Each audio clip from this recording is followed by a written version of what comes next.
Organisé par le gouvernement provincial du Haut-Katanga avec le concours du PNUD, cet atelier de consultation publique rentre dans le cadre du processus de l'élaboration de la politique nationale de l'énergie de notre pays, la République démocratique du Congo, politique menée par le ministère des Ressources hydrauliques et électricité. La division provinciale de l'énergie a indiqué que la République démocratique du Congo s'est engagée à réduire la dégradation de l'environnement pour ainsi booster le développement durable dans le domaine de l'énergie et aussi répondre aux besoins sociaux et économiques de sa population ainsi que du secteur industriel privé. C'était avant la projection du programme de consommation durable et substitution partielle au bois énergie. Le vice-gouverneur Jean-Claude Konfoy-Kimimba, représentant le gouverneur Jacques Kabula Katwe, a salué les efforts du président de la République, Félix-Antoine Tshisekedi Tshilombo, dans le secteur de l'énergie. Le numéro 2 du Haut-Katanga a par ailleurs parlé de défis à relever sur l'ensemble du secteur énergétique. Ces défis se caractérisent, entre autres, par une fracture énergétique à laquelle il nous faut faire face si nous voulons garantir l'accès de tous à des services énergétiques fiables, durables, modernes et à un coût abordable. Il s'agit également des défis institutionnels, organisationnels, techniques et opérationnels dont les solutions passent inéluctablement par une politique cohérente et globale en harmonie avec d'autres secteurs d'activité, notamment l'agriculture, la forêt, l'industrie, la santé, le transport, le numérique, le résidentiel, l'environnement. Ces assises ont connu la participation du rapporteur de l'Assemblée provinciale, du ministre provincial du Plan et Énergie, de quelques membres du gouvernement provincial, des services œuvrant dans le secteur de l'énergie, ainsi que de plusieurs autres personnalités politico-administratives.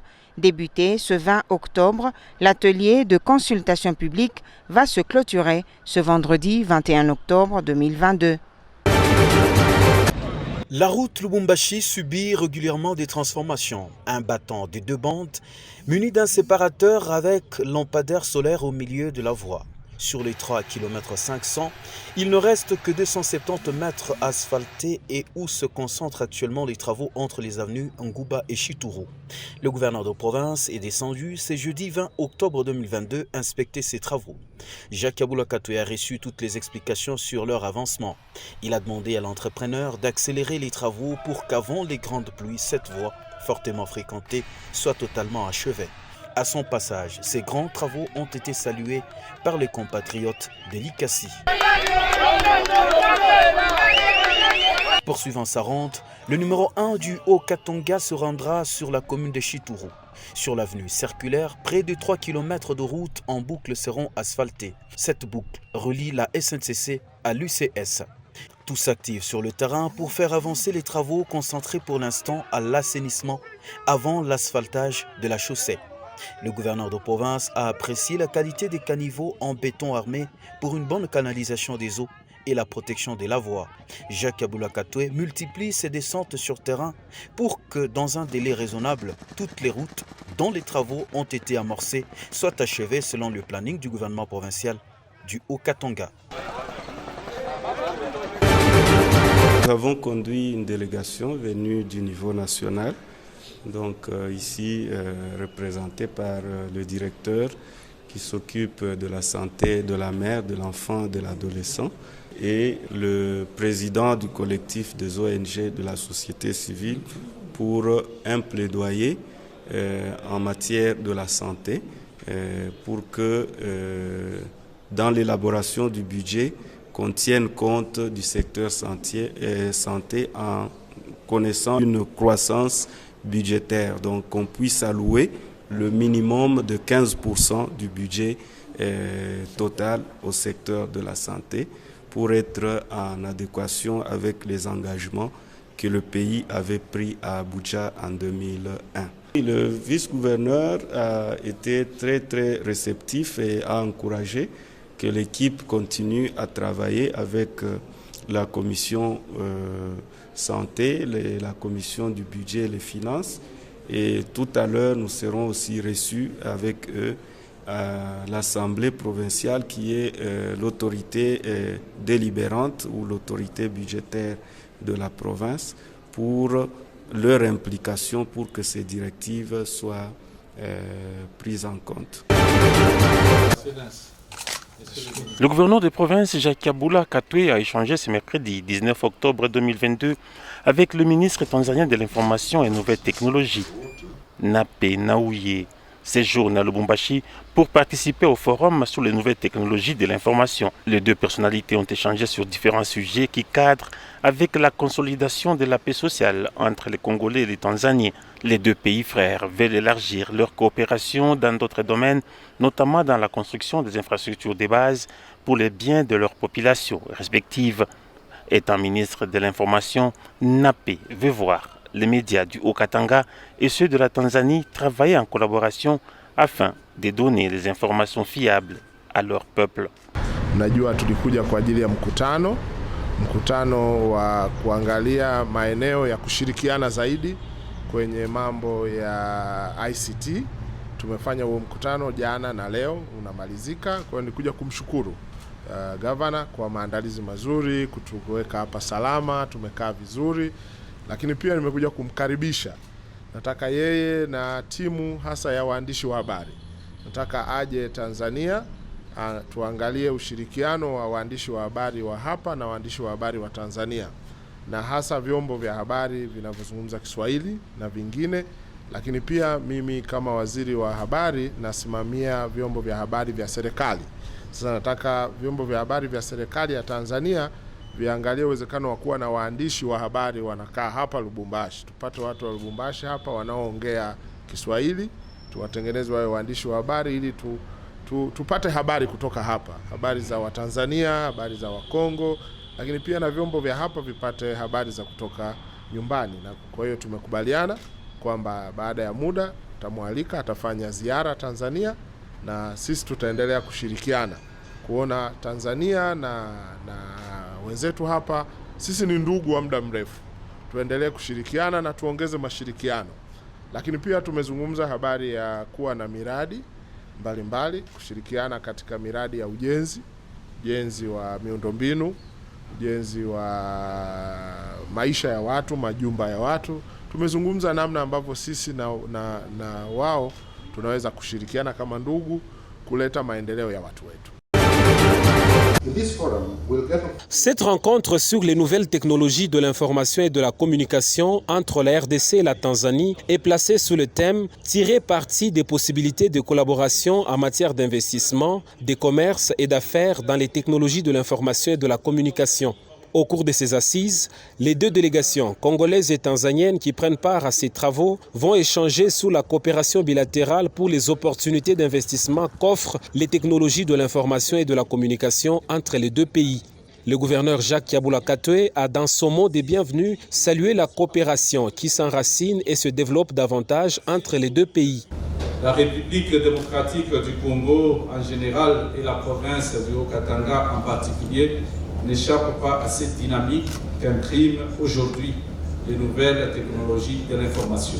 Et c'est à juste titre que son Excellence, Monsieur le Président de la République, chef de l'État, Félix Antoine Tshisekedi Tshilombo, a fait de l'information et de la communication l'un des leviers de la matérialisation de sa vision. Je le cite, faire du numérique congolais un levier d'intégration, de progrès social, de croissance économique et de bonne gouvernance. Le gouvernement provincial du Haut-Katanga salue l'organisation de ces assises et apprécie la coopération qui s'enracine et se développe davantage entre la RDC et la Tanzanie. Et pour la délégation tanzanienne, conduite par son ministre de l'Information et Technologie de l'Information et de la Communication, Nape Nnauye, ce forum va promouvoir le secteur de la télécommunication en Tanzanie. Pour sa part, le ministre congolais de Poste, Technologie de l'Information et de la Communication, Augustin Kibasa Maliba, a loué l'implication des deux chefs d'État, à savoir Samira Sulu Sassane et Félix Antoine Tshisekedi Tshilombo, pour leur implication dans la tenue de ces forums.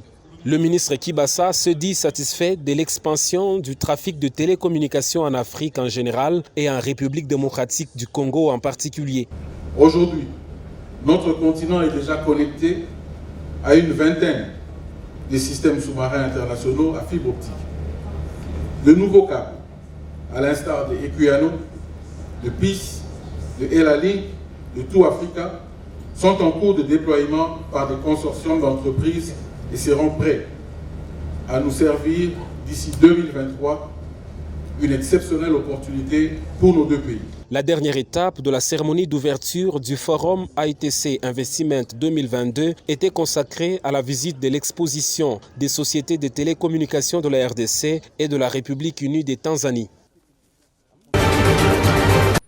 Les travaux de réhabilitation du stade de Lupopo se poursuivent normalement. Le gouverneur de province et président du football club Saint-Éloi Lupopo, Jacques Yavoula Katoué, a visité ce lundi le bureau du stade de Lupopo en réhabilitation avant de les meubler.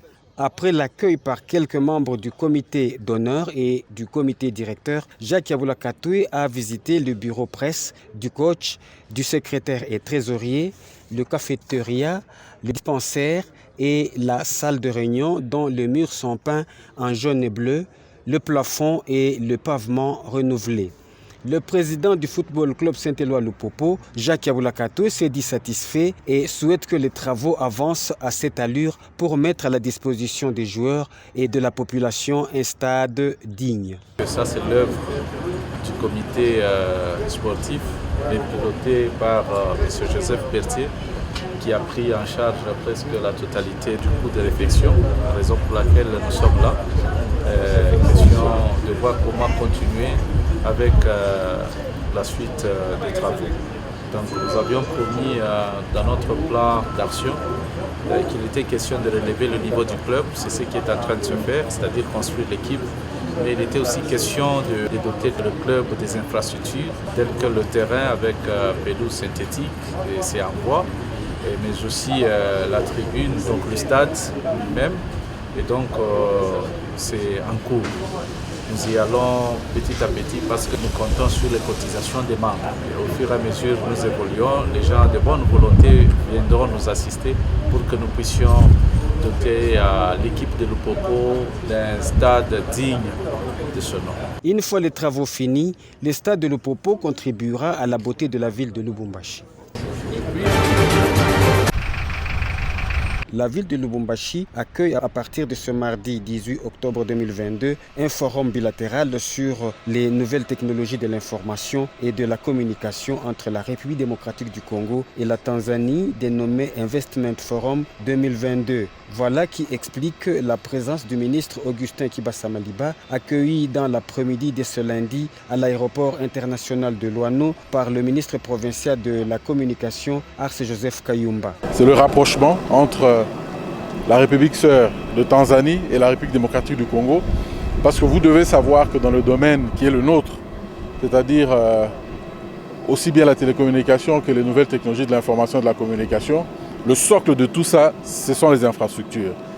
Et bien entendu, les infrastructures, il est bon de les avoir dans chaque pays, mais c'est plus efficace de les mutualiser parce que ça permet justement l'évolution beaucoup plus rapide des échanges entre pays et bien entendu avec un impact direct sur le coût, c'est-à-dire le coût deviendra de plus en plus abordable. Donc pour nous, c'est de voir avec le collègue de la Tanzanie comment nous allons mettre tout ça en place et comment nous allons justement nous assurer que la mise en place de ces infrastructures, de cette mutualisation entre les deux pays aura un impact réel sur tous les domaines qui touchent aux TIC. Et donc, comme vous le savez bien, les domaines des technologies d'information et de la communication, aujourd'hui, ça nous impacte tous les jours. Quand vous vous réveillez le matin, vous avez tendance à regarder vos téléphones.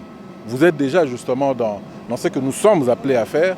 Et donc, c'est pour ça qu'on se dit qu'il faut qu'on consolide, c'est vrai déjà aujourd'hui avec la Tanzanie, mais on va s'ouvrir avec d'autres pays frères. Le ministre provincial de la communication a accueilli quelques heures avant la délégation tanzanienne conduite par le ministre de Petentique de la Tanzanie, Map Mnauye. Il faut noter que cette rencontre va permettre aux deux pays de tirer parti des possibilités de collaboration en matière d'investissement, de commerce et d'affaires dans la nouvelle technologie de l'information et de la communication.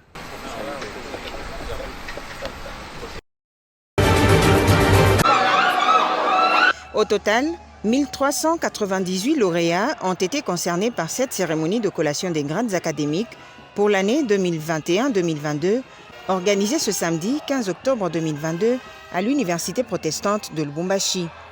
Le vice-gouverneur Jean-Claude Kanfwa-Kimimba et le rapporteur de l'Assemblée provinciale Thomas Lupata ont pris part à cette cérémonie qui a coïncidé avec la clôture de l'année académique, édition 2021-2022. Dans son rapport académique, le secrétaire de cette université a exhorté les finalistes à conserver l'aspect chrétien qui caractérise leur institution partout où ils se trouveront. Au numéro 2 du Haut-Katanga, d'indiquer que la formation de la jeunesse de notre pays est le façonnement de notre avenir. Jean-Claude Kanfwa-Kimimba a rappelé aux lauréats le mot d'ordre du chef de l'État, Félix-Antoine Tshisekedi Tshilombo, celui d'être partout, la fierté de la nation lorsqu'il dit « le peuple d'abord ».